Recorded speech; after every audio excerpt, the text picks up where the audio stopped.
This next story is so unbelievable, we didn't think it could possibly be true. But after receiving thousands of records and declassified reports from the Army, it's confirmed that during the Cold War, the United States military conducted secret tests on unsuspecting people in the city of St. Louis. A local sociologist will make her findings public tomorrow, but she spoke first to the I-Team's Lisa Ziegman. Lisa Martino-Taylor's life work has been to uncover details of the Army's ultra-secret military experiments carried out in St. Louis and other cities during the 1950s and 60s. This study was secretive for a reason. They didn't have volunteers stepping up and saying, yeah, I'll breathe zinc cadmium sulfide with radioactive particles. These Army archive pictures show how the tests were done in Corpus Christi, Texas in the 1960s.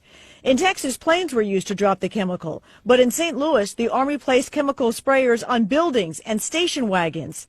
City officials were kept in the dark about the tests. The Cold War cover story was that the Army was testing smoke screens to protect cities from a Russian attack. The truth, according to Martino-Taylor, was much more sinister. It's pretty shocking. The level of duplicity and secrecy. Clearly, they went to great lengths to deceive people. By making hundreds of Freedom of Information Act requests, she uncovered once classified documents that confirmed the spraying of zinc cadmium sulfide. The greatest concentration of this compound was sprayed near the Pruitt-Igoe housing complex just south of downtown St. Louis. It was home to 10,000 low-income people, and an estimated 70% were under the age of 12. Martino-Taylor claims they all unknowingly inhaled this compound morning, noon, and night, so the government could measure its effects on their lungs. So this is in violation of all medical ethics, all international codes, and the military's own policy at that time.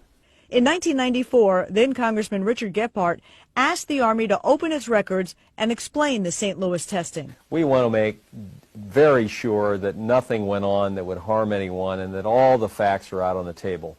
Documents released in the 90s show the Army placed sprayers on this former Knights of Columbus building on Lindell and in Forest Park. The Army always insisted the chemical compound was safe. Martino-Taylor believes documents prove otherwise. There's a lot of evidence that indicates that people in St. Louis, in the city, particularly in minority communities, were subjected to military tests that was connected to a larger radiological weapons development and testing project. For the first time, she links the St. Louis testing to a company called U.S. Radium, a company notorious for lawsuits involving radioactive contamination of its workers. United States Radium had this reputation where they had been found legally liable decades prior for producing a radioactive powdered paint that killed many young women who painted fluorescent watch dials.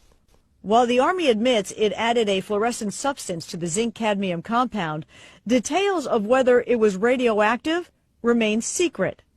Documents uncovered to date indicate the Army never conducted follow-up studies to see whether the compound caused long-term health issues.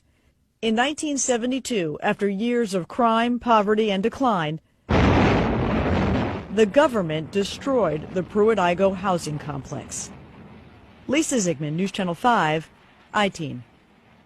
Now, the company U.S. Radium no longer exists. Martino-Taylor has placed all of her research, including the declassified documents, online, and will link you to that data at ksdk.com. Now, she will make all of her findings public tomorrow at St. Louis Community College Merrimack campus. In the meantime, if you remember the spraying, the I-Team's Lisa Ziegman would like to hear from you. You can email her at lziegman@ksdk.com.